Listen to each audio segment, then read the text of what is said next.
Welcome to the Business Brains and BS podcast, the podcast for people building businesses, battling their own brains, and occasionally stepping in a little BS along the way.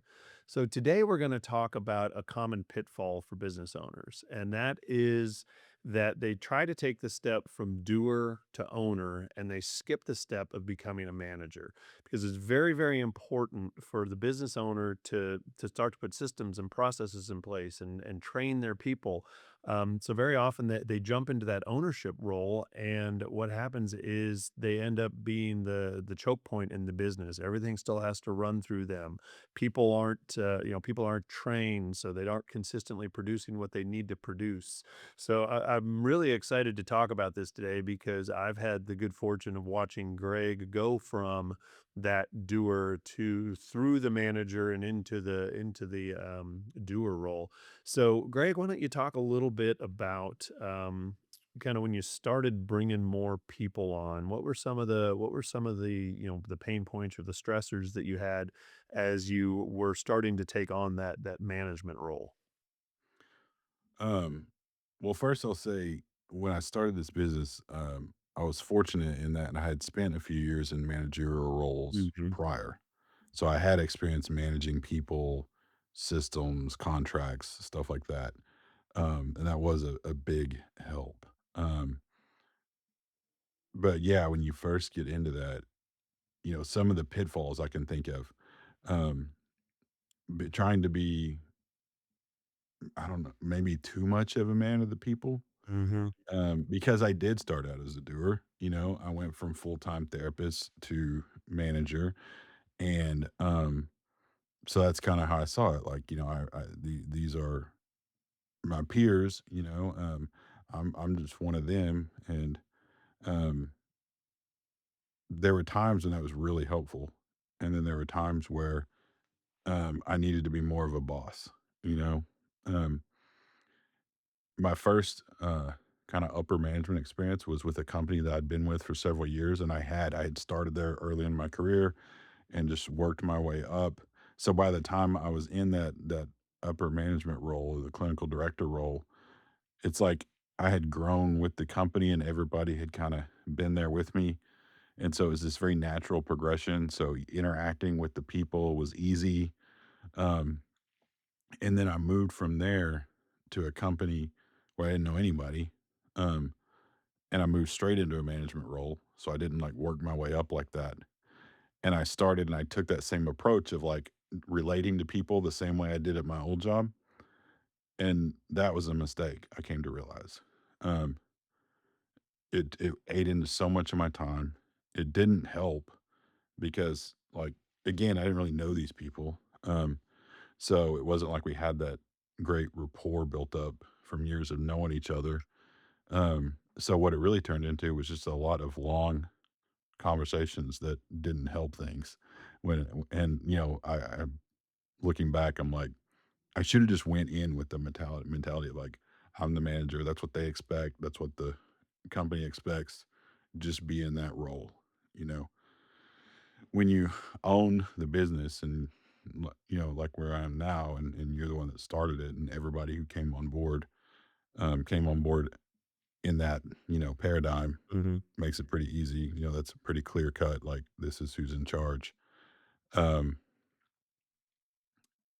I'm rambling, man. I'm just Well, and I think something that you just talked about is kind of an interesting thing because I think a lot of times the business owner wants to still be the hero, right? And it's important for them to be the hero of their own story, but it's also important for the employees to be the hero of their own story. And as you're transitioning from doer to manager, there are going to be some tough times. There are going to be some instances there where somebody's not quite getting the system or the process down, where they're struggling to make something happen.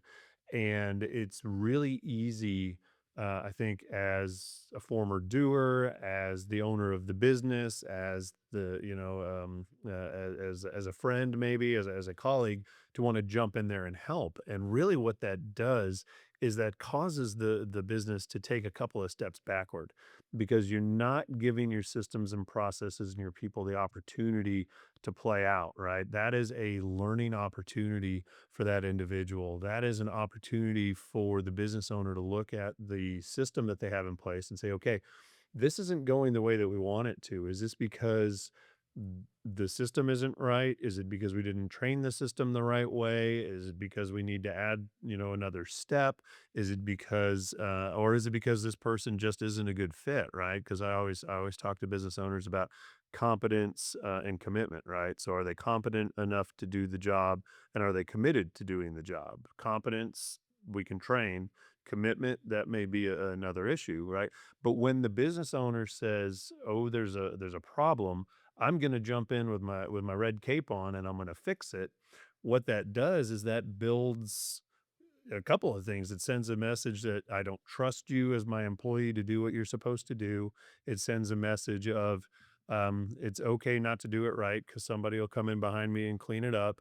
It sends a message of, if I procrastinate on this, then there's also a potential that somebody else is going to come in and do it. And that takes, the whole purpose of going from doer to manager is to start to put those systems and those processes and that training in place so that the business can start to function without you. And when you just jump in the middle of it all and say, "Hold on, everybody, I've got this," that just immediately draws everything right back to you as the business owner.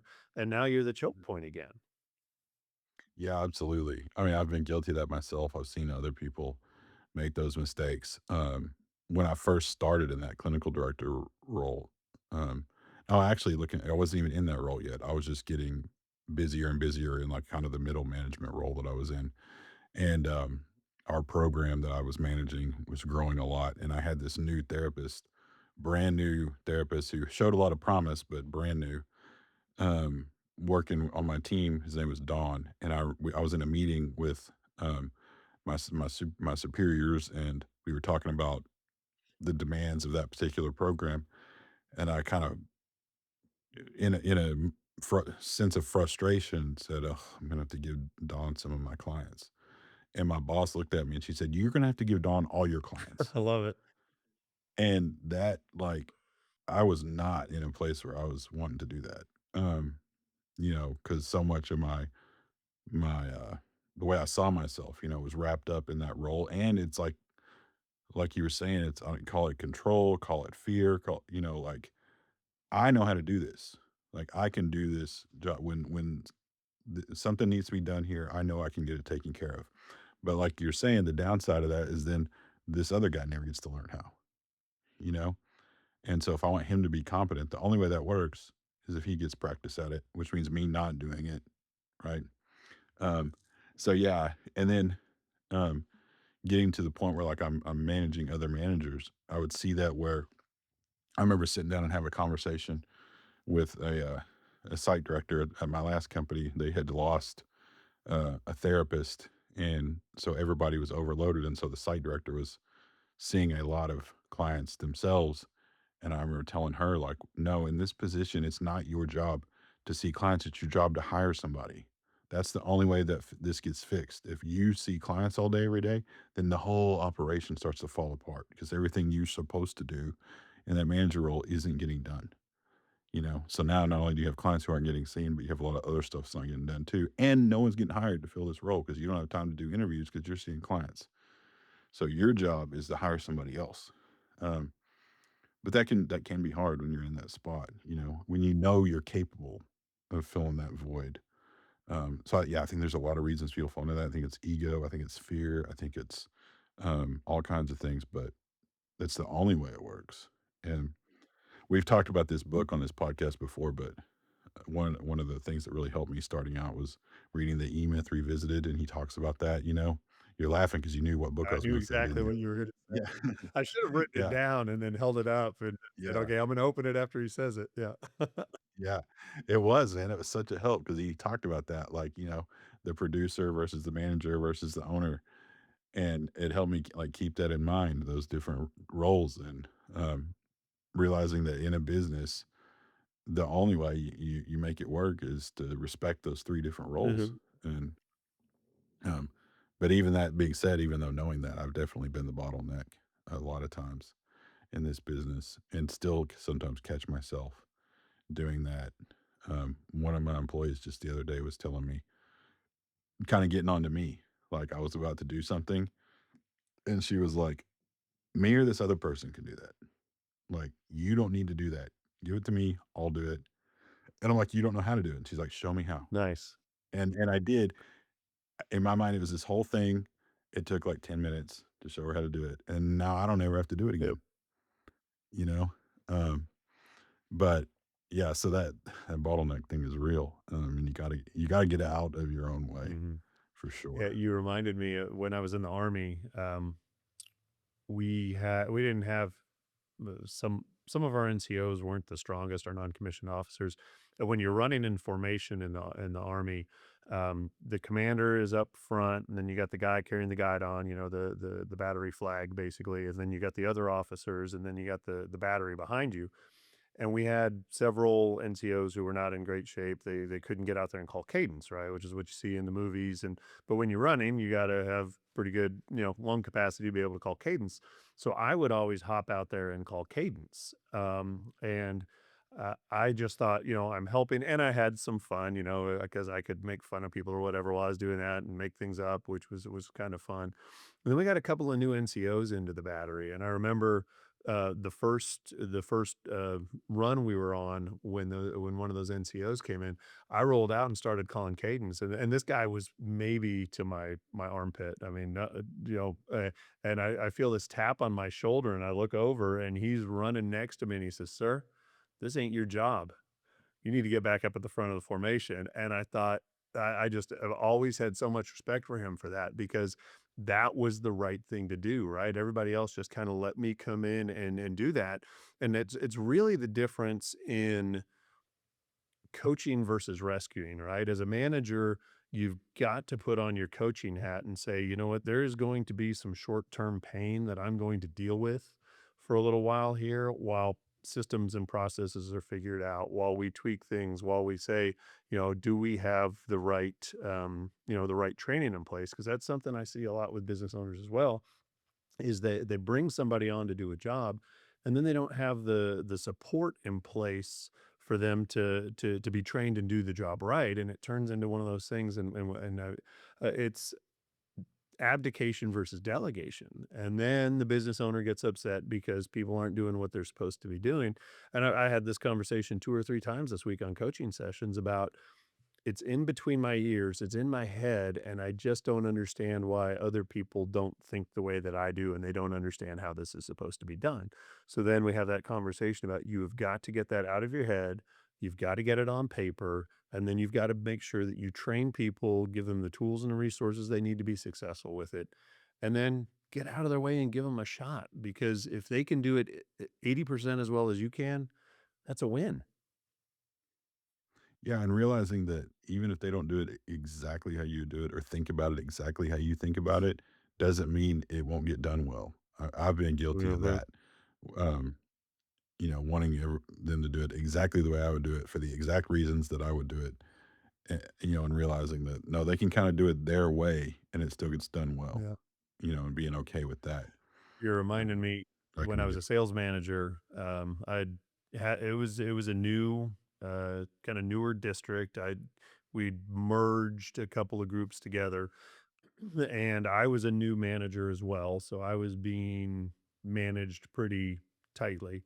And I don't remember what exactly it was that we had to do, but we had some initiative that we were rolling out to physicians, and I would work with the reps and go in to see these physicians to roll this initiative out. And I went with one of my reps. He was a tenured rep, and we went out to, you know, we were probably 30, 40 miles out of Oklahoma City, which is where I was based, and the doctor wasn't there. And we're sitting in the car. I'm like, all right, well, I'm going to work with you again tomorrow so that we can come out here. We can talk to the doctor. And this guy says, and I don't remember the difference between the two or which one is which, but he said, do you know the difference between brown boot and black boot leadership? And I was like, no. And I think it was black boot was basically micromanaging, and brown boot was share the expectation, help people understand what the goal is and what what good looks like, and then get out of their way and let them do it. He said, "You get some really good people who work for you, Eric. You really need to just get out of the way and let them do it." And it went one in one ear and out the other. And I'm like, "Okay, I appreciate that. So I'll see you tomorrow when we can come back out here." And then I got in my car, and fortunately, we were a ways away from my house, and I'm driving along thinking, and I realized, it kind of hit me. You know what? He can do this on his own. He's been doing this longer than I have, and he's built the relationships with these customers. And I called him and said, "I'm not going to come out with you. You got this." But it was at that point that I realized exactly what you said, that if the goal is to get from point A to point B, my route is not the only way that we have to take. And I think when business owners can understand that there's more than one way to skin a cat, right? Then that's when good things really start to happen. And very often, when you give people, clarity on what they're supposed to do, what the expectations are, give them the resources and the tools that they need, and then get out of their way. A lot of times, they can figure out a way to do it better than it was being done initially, right? Which ends up saving you time, energy, and money.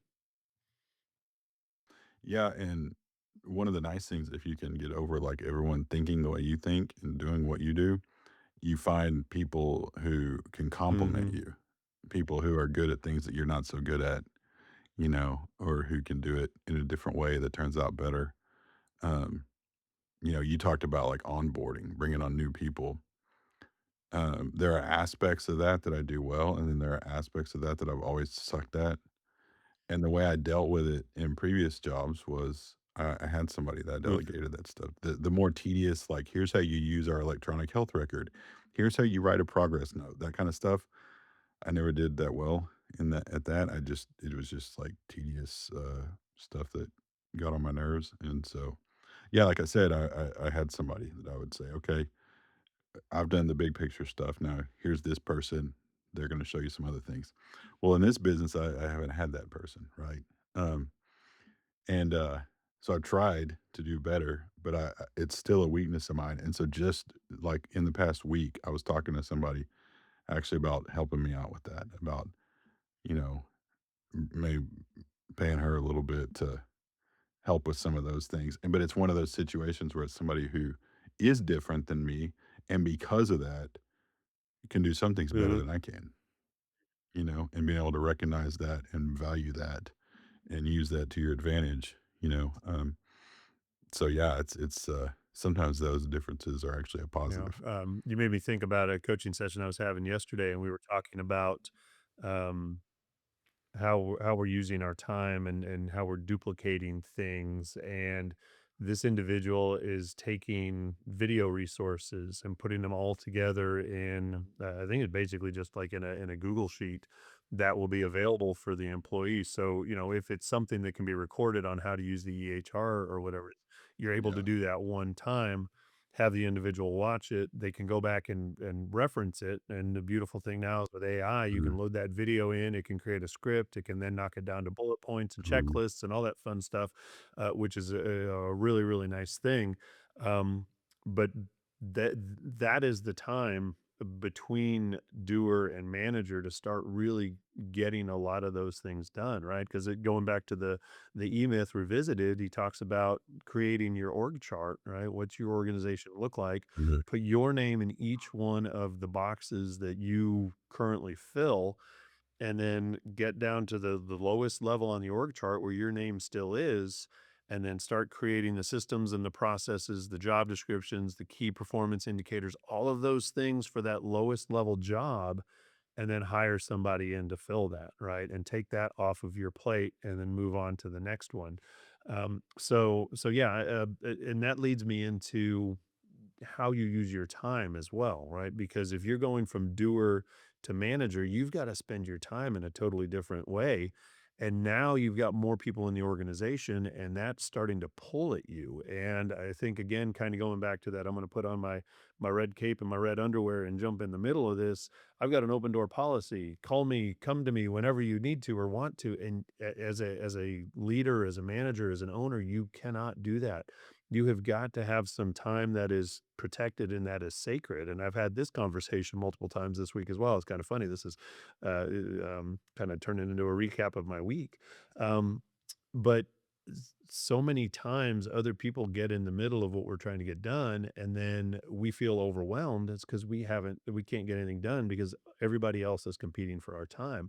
So I encourage business owners, managers to look at it and say, okay, if I was sitting down with my potential dream client, right? The person, the business, whatever, who I wanted to work with the most. And I'm sitting there and it's our final sales meeting and they're about to sign the contract and my phone rings. Am I gonna stop that interaction and say, hold on for a moment? I'm gonna pick up the phone and talk to whoever's on the other end of it. Chances are we're going to say no, right? And that's how we need to look at our time. We need to look at our time with our business, our time with ourselves as that most important customer. You know, you and I are both a member of BNI, and the founder of BNI has a saying, you know, treat BNI like your best customer and BNI will become your best customer. And I think it's that same concept there, right? Treat your time like your best resource and your time will become your best resource. Yeah, for sure. Yeah, that takes some Hmm. getting used to going, so, like, in my field, going from, things being, like, billable based on Right. your time. So, when you're in that mode, it's a very productivity focused, literal time is money type approach, and, one of the things I struggled with, was feeling like I always had to be doing something productive, um, and at the end of the day, anytime you're working on your business, that Mm. is productive, but it takes a shift in your mentality. I remember there was one time I'm a pacer, like, when I'm thinking about something, trying to work something out, I'll pace back and forth, and so I was in my office pacing back and forth thinking about this particular thing, and I got a calculator out, and I'm trying to calculate some to help make some decisions, and I'm pacing, and I'm thinking, and I'm pacing, and I'm thinking, and I'm calculating, and then it hit me that I'd been pacing and thinking for, like, I don't know, an hour or whatever, and then I had this feeling of like I Mhm. was wasting time. Like, I should have been doing something during this time, and then I had to tell myself, like, "No, this is work. Like, what you're doing right now is work. It is about the business. You're thinking about the business. This is important. This Mhm. is your job. Like, this literally is part of your job." But it took a little getting used to get to that, like, okay, when you're once you get out of the producer role, being able to navigate that and see your time a little differently, see your tasks Yeah. differently. Well, really, what you're doing is you're moving from the doer to the manager. Is you are replacing. I love that you just mentioned a calculator because this ties in perfectly. You're replacing hitting the plus button with hitting the multiplication button, hitting the times button, right? Because you're taking this opportunity to build out those systems, those processes, that training so that other people can go and multiply your results. So, it's just so important for business owners to understand that they can't skip that manager role and go straight to owner. You've got to take the time, and it's the short-term pain for the long-term gain. You got to think of it like compound interest, right? It may suck now, but it's gonna pay huge dividends for you down the road. Yeah, So, absolutely. alright. Yeah. And one thing I was to Oh, say, if I no. can No, real no, quick, we're done. No, please go uh, ahead. one one thing that you stress with the people you work with, I think is really valuable. You don't have to start at, for 40 hours a week in one role, 40 hours a week in the other. I know with a lot of the people you work with, you'll say things like, can you spend 5 hours a week working on the business instead of in the business, and then work your way up. And that's been something that's been good for me to keep in mind along the way, because that's literally how it was, can I spend, 1 day a week working on the business? Now, how about 2 days, and working up that way. So yeah, to anyone out there who's listening, you don't have to jump into full-time manager role today if you don't have the structure and the resources and everything to do that. If you can do it for half a day, that's Yeah. better than No, nothing. and protect that time. Make sure that it is that sacred time, whether it's work from home Wednesday or, you get into the office an hour and a half, 2 hours before everybody else or, whatever it might be. Find a coffee shop where nobody knows who you are, but protect that time, turn off your phone. If somebody needs to find you, I promise you, they will find you.